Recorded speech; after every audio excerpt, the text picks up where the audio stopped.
Yo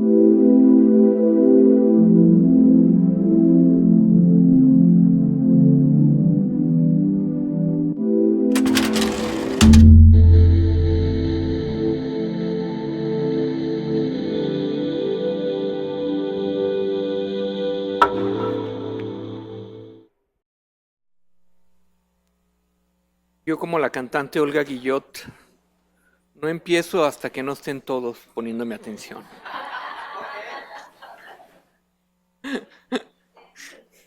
Así, así decía la Olga Guillot.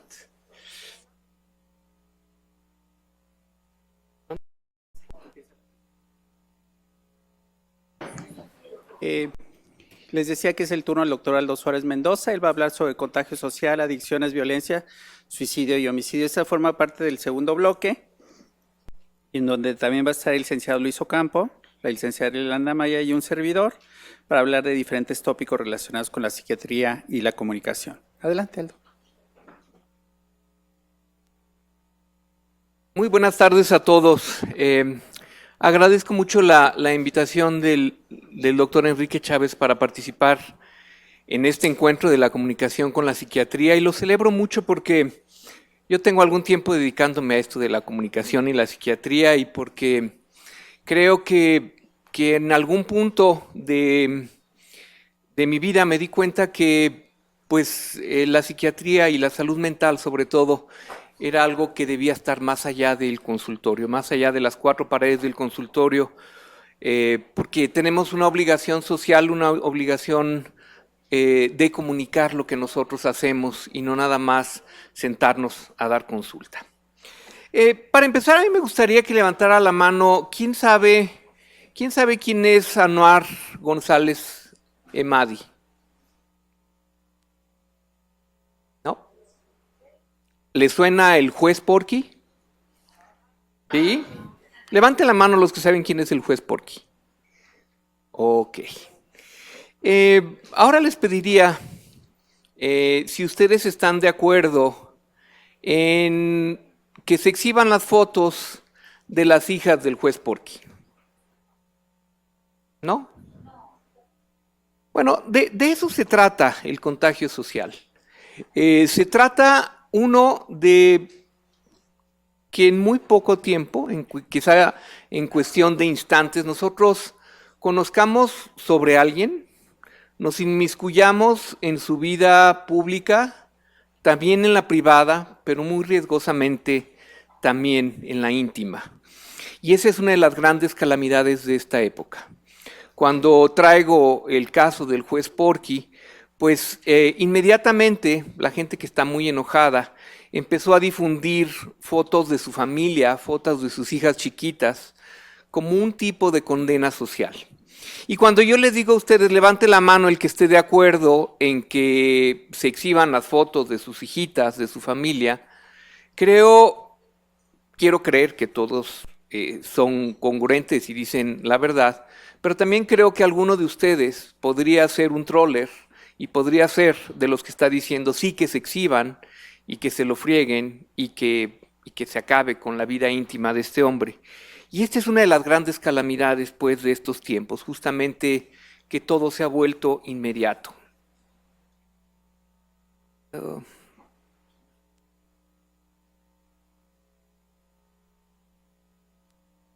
Pues no quiere. Ah, perdón, estoy nervioso, doctor Chávez. Bueno, y sí, creo que ha sido muy importante oír la opinión conjunta, pues, de expertos en psiquiatría, ¿no? Como ha sucedido en esta plática, y también expertos en comunicación social. Y la pregunta fundamental de mi presentación sería, ¿son transmisibles los padecimientos mentales? Y bueno, para responder esta pregunta hay dos objetivos principales. Uno es conocer cuál es la influencia de los medios de comunicación social sobre la generación de conductas adictivas, violentas, dirigidas a la misma persona, autodirigidas o heterodirigidas, sino dirigidas a otras personas. Y conocer cuál es la trascendencia de esta influencia y cómo tratar de evitarlas. Desde luego que estos tiempos, ¿no? Estos tiempos de medios de comunicación social, cuando estaba yo haciendo la presentación y googleé medios de comunicación social, imágenes, ¿no? Me salieron imágenes bien viejas de cuáles eran los medios de comunicación social. Entonces me salía una tele, un radio de transistores, unos periódicos impresos, etcétera, versus otras imágenes mucho más modernas que dan cuenta de cuáles son los medios de comunicación social y de cuál es el impacto pues, que estos tienen en la actualidad. Estamos pues ante una nueva situación en donde hay toda una serie de fenómenos que no conocíamos, ¿sí? Y que suceden a partir de la aparición justamente de la Internet y de las redes sociales. Creo que lo que ha sucedido en los últimos tiempos es que se ha modificado la forma en que las personas nos comunicamos y sobre todo se ha multiplicado de una manera exponencial que pareciera que no tiene fin la cantidad de información con la que contamos. Y si solo se tratara de la forma en que nos comunicamos, si solo se tratara de la cantidad de información, quizá no estaríamos tan preocupados si no supiéramos que todo esto que está sucediendo atañe el las personas, es decir, todo este fenómeno social que tiene que ver con la modernidad, que tiene que ver con la comunicación, está modificando la forma en que las personas nos relacionamos, pero también está modificando la forma en que las personas piensan. Hace algunos años, cuando yo presenté la serie de Mental, había un capítulo de una serie televisiva que nos presentaba cómo pensaba un niño que desde muy pequeño solo sabía relacionarse a través de juegos de video. Y era bien interesante porque todo el capítulo, ¿no? En donde este niño hace una crisis de agitación, en donde este niño tiene una serie de problemas en la clínica donde están evaluándolo, lo que hace muy interesante en la serie es ver cómo este niño piensa imaginándose todo como si fuera un juego de video. Esto que a mí me impactó hace aproximadamente 8 o 9 años, hoy por hoy se da continuamente. No me gusta hablar de millennials, pero creo que esta generación que ha crecido con los videojuegos, es muy probable que sus formas de comportamiento, sus formas de relacionarse y hasta la propia conformación desde muchas de sus personales esté modificada, ¿sí? Gracias a estas formas de comunicación y a toda esta información que está ahí. Esta información, como decía yo, es prácticamente infinita. Esta información es inmediata y esta inmediatez, desde luego, ha generado un cambio muy importante en la tolerancia a la frustración de los adolescentes. Los adultos, las cosas las queremos para allá. La inmediatez se ha vuelto como un signo de nuestros tiempos y lo peor de todo es que toda esa información que tenemos, alguna es confiable, ¿sí? Y nosotros tenemos que tener cuáles son los criterios para pensar que una información es confiable, de acuerdo de la fuente en donde venga, pero tal vez con mucha frecuencia nos encontremos con información que parece confiable y no lo es. Cuanto menos en aquellas personas que no tienen un marco académico, una formación profesional y que se encuentran con fuentes inadecuadas de información que hacen que con mucha frecuencia provengan de fuentes desconocidas. Otra característica es que estas nuevas formas de comunicación hacen que tengamos algún tipo de interacción virtual que antes no teníamos. Aquellas cartas, ¿no? Que las gentes escribían en las revistas, aquellos intercambios amorosos que la gente se conocía por correo, bueno, pues se han vuelto inmediatos en este hoy por hoy. ¿Qué decir de todas las formas, ¿no? Que la gente tiene de interrelacionarse emocional, amorosamente o profesionalmente? Y bueno, finalmente, algo que llama mucho la atención es que todas estas redes sociales no son controladas por ningún sistema autoritario, son controladas por las personas, son controladas por las instituciones, son controladas por los gobiernos. Y entonces la participación de todas las personas en las redes es un fenómeno que antes no veíamos.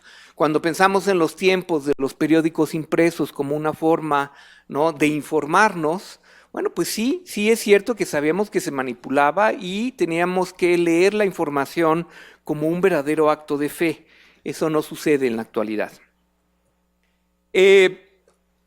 Otro gran fenómeno que tiene que ver con las redes sociales es cómo se van generando nuevas comunidades virtuales sin que exista ningún tipo de frontera. Y entonces el mundo realmente sí se ha vuelto globalizado. Yo puedo tener un amigo en Rusia, yo puedo tener un amigo en Sudáfrica, yo puedo tener una comunidad de amigos con un tema específico en donde haya participantes del todo el mundo, ¿sí? Y esto rompe las fronteras, que en cierto sentido, cuando usamos bien la información, se convierte y seguirá siendo pues una gran ventaja, pero que, como nos sucede en todas las actividades, siempre va a tener un lado oscuro o un lado preocupante.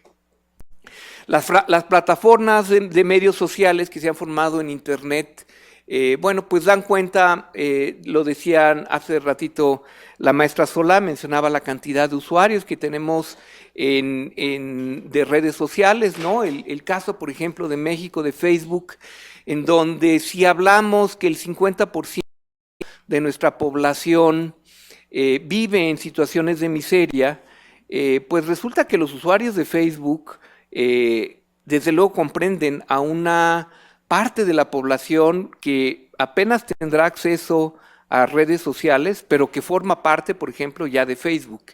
Y de esos 50 millones, pues una proporción importante tiene acceso a estas comunidades. Y creo que esto va cambiando las cosas desde muchos puntos de vista. Quienes empezamos en este medio de la cibernética, yo les cuento un poco como con un poco de penita, como a los 28 años que acabamos la residencia, fue la primera vez que yo empecé a utilizar una computadora. Antes de eso nunca lo había hecho, y como el tiempo, bueno, pues va más rápido y la producción de tecnología va más rápido de lo que una persona común y corriente puede ir. Pocos años después tuve mi primer computadora. Cuando estaba elaborando la tesis, y mi mujer escribía la tesis, porque yo no sabía cómo escribir en la computadora, y borraba, pensaba que había algún material que se estaba gastando cada vez que ella borraba, como si fueran de esos borradores típicos.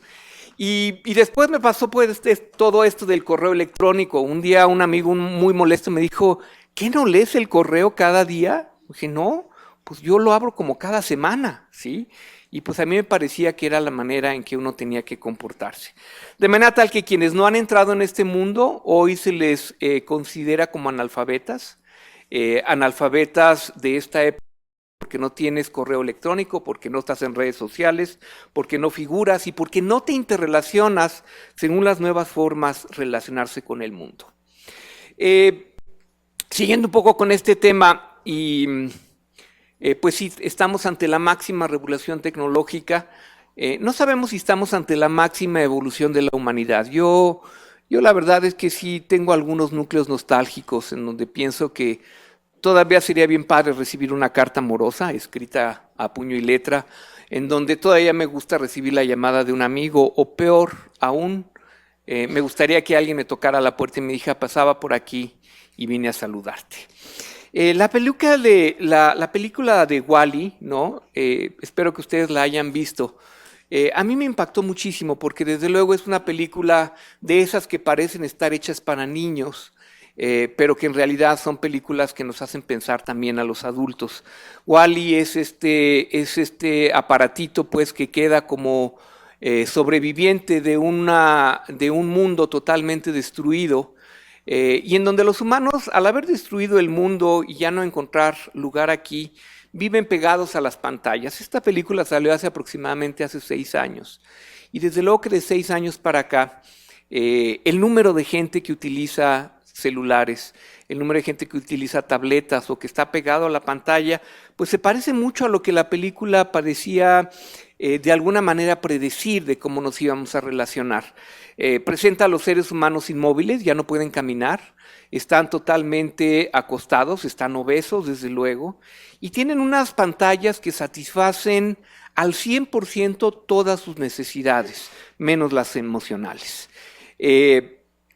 Y vuelvo otra vez sobre esta noción. Creo que ejemplifico a través de las imágenes de Wall-E, justamente para dar cuenta que no es que el exceso de comunicación cambie la cantidad de información que tenemos, es que se va cambiando nuestra propia mentalidad y algo serio sí está pasando y desde luego como un fenómeno de esa naturaleza es igualmente grande, también es igual de lenta nuestra respuesta de responder a todo este tipo de exigencias.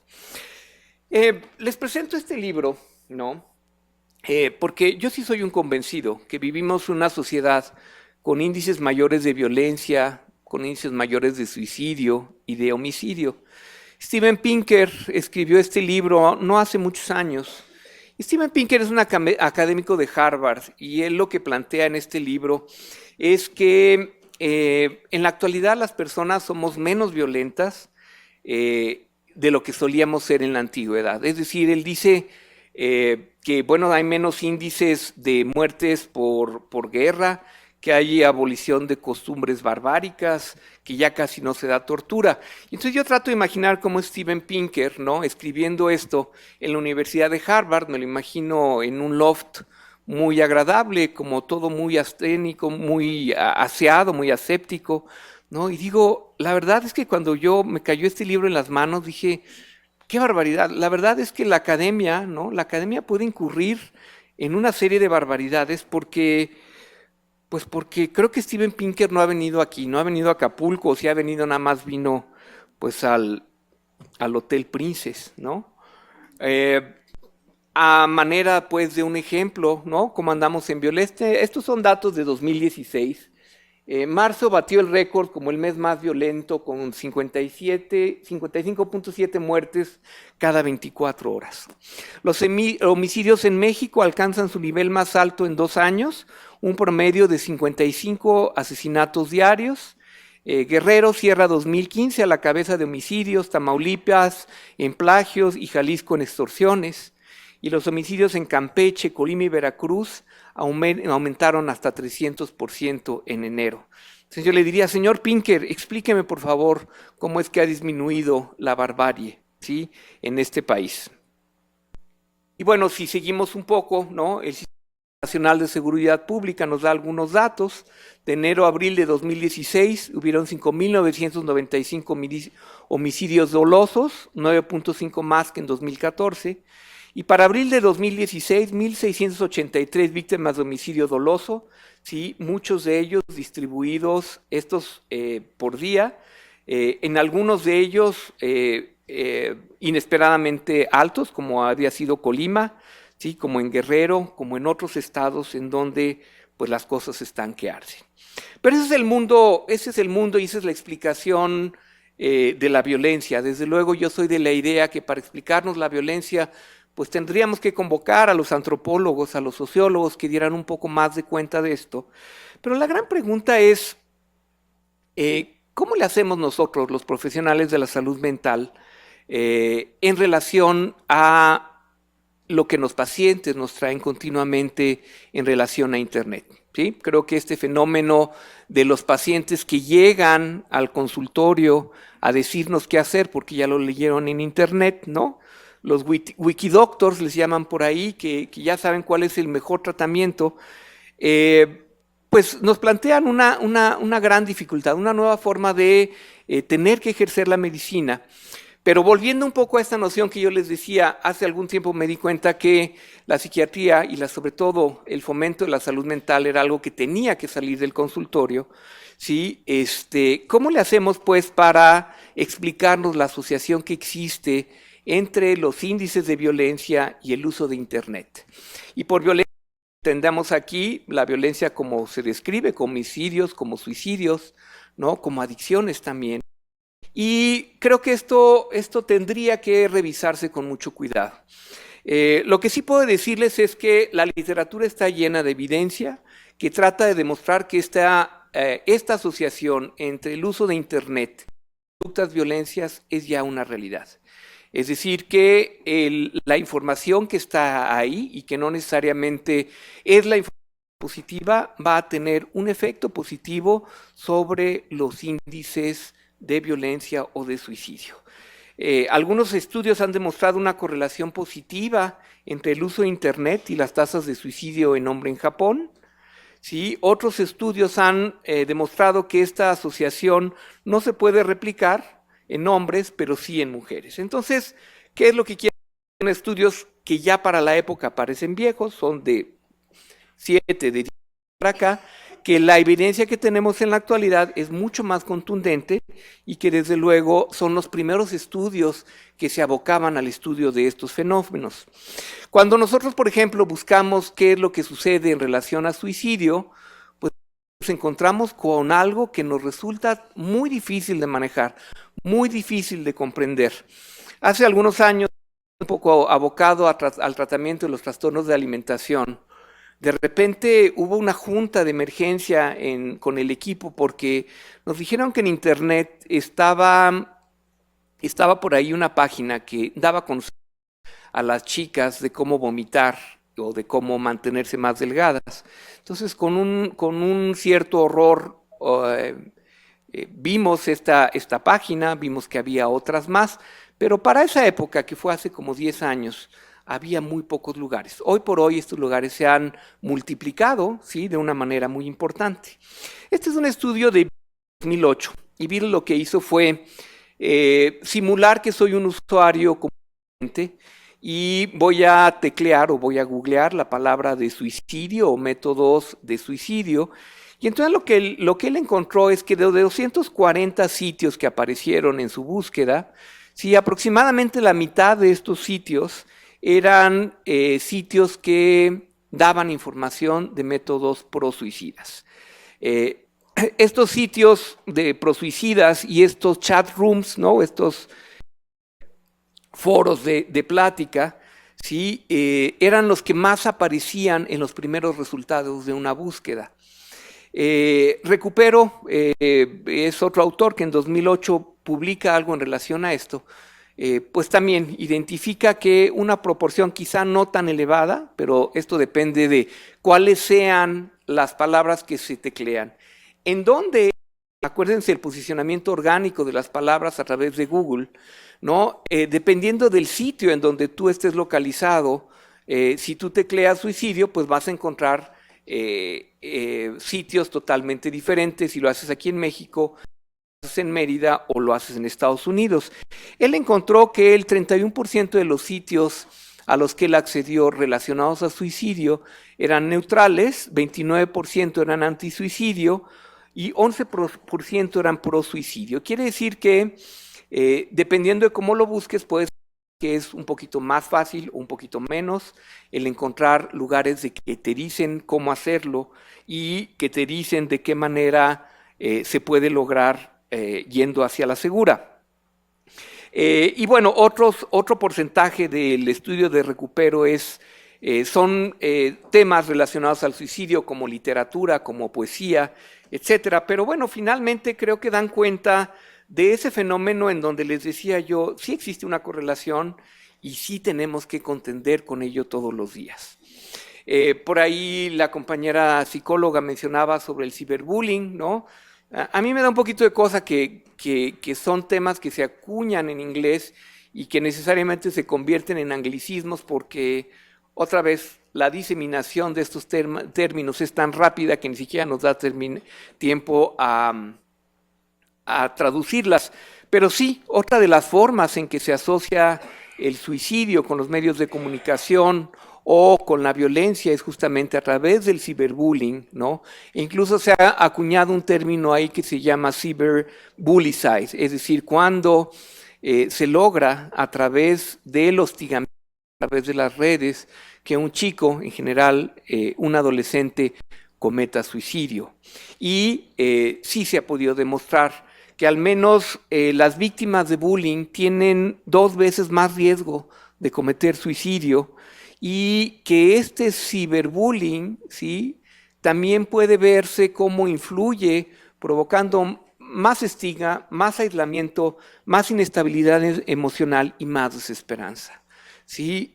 ¿Por qué? Porque si a mí me hacen un buleo a través de redes sociales, como soy tan relativamente reciente en ellos y no nací en ellos, pues a lo mejor lo tomo con un poco más de serenidad.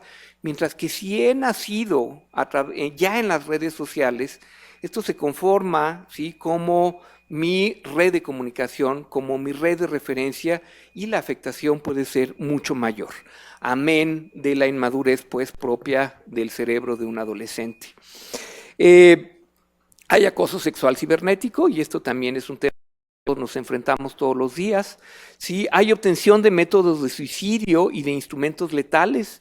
En Estados Unidos, conseguir una receta para antidepresivos tricíclicos, bueno, pues es todo un procedimiento, pero a través de internet podemos comprar cualquier tricíclico, por ejemplo, y nos lo mandan a la comodidad de nuestro hogar, y más barato que incluso las farmacias, tricíclicos de a de veras.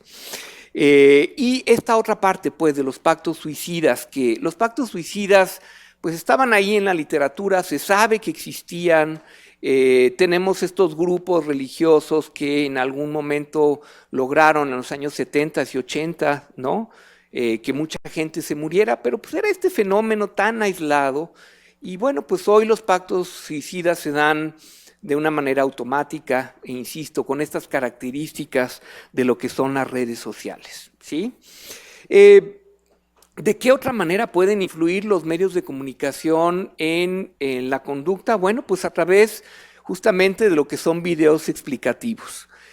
A través de YouTube, que es el más famoso en este sentido, podemos aprender desde cómo sembrar frijoles, ¿no?, en una testita de paja, o podemos saber cómo suicidarnos, o podemos arreglar un coche. Todo está puesto ahora de manera gráfica.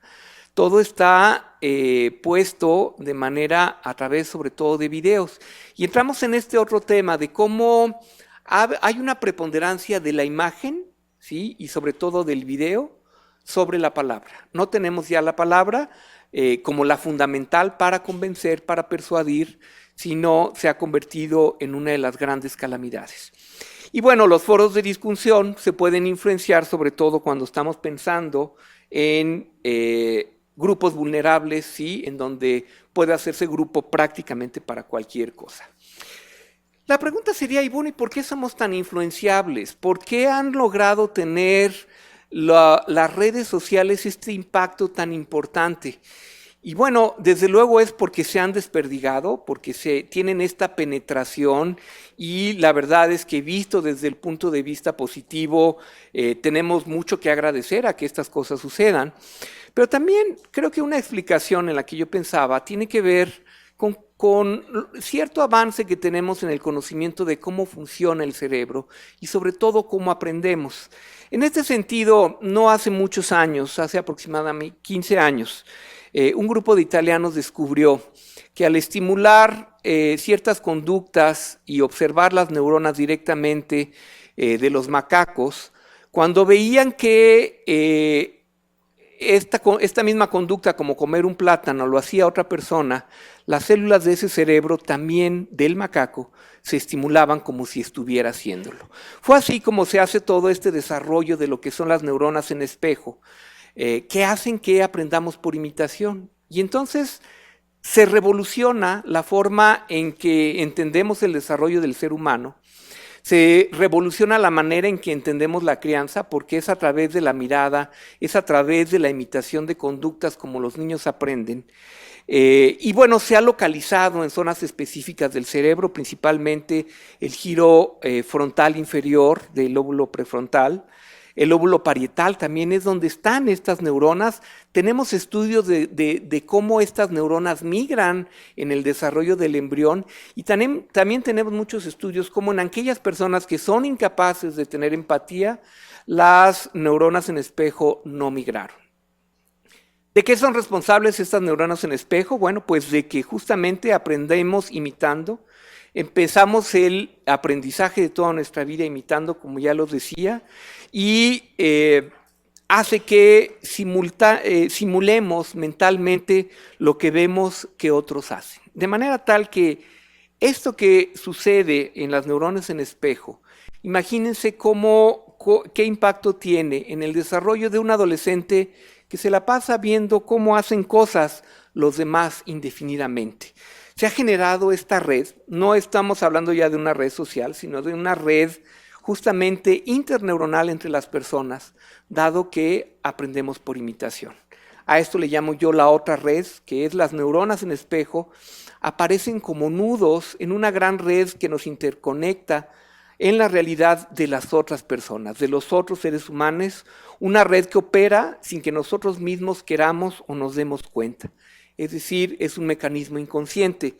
¿Cuál sería una consecuencia de esta red de interneuronas, de esta forma de aprender? Uno es que aprendemos justamente acerca de la imitación y de la violencia. Entonces, hay un fundamento para decir que a través de redes sociales las personas aprenden a ser violentas. También pueden aprender otras cosas muy buenas. La consecuencia número 2, ya la había mencionado yo, tiene que ver con el desarrollo de la empatía y que en la mayor parte de los casos es importante. Queda una tercera consecuencia. ¿Por qué si imitamos tantas cosas, el ser humano sigue siendo profundamente egoísta? Esa es una respuesta que tendrá más la filosofía que la neurobiología. Ya para concluir, quisiera yo terminar diciendo que el papel de los medios de comunicación social es un fenómeno relativamente reciente y en evolución de nuestra sociedad. La nueva tecnología implica riesgos y amenazas en la conducta de individuos y grupos vulnerables, y estos mismos medios pueden ser una solución para la implementación de programas preventivos y de contenidos que ejercen contrapeso en sentido contrario a estos contenidos negativos. De esto les va a hablar el doctor Chávez y por su atención muchas gracias.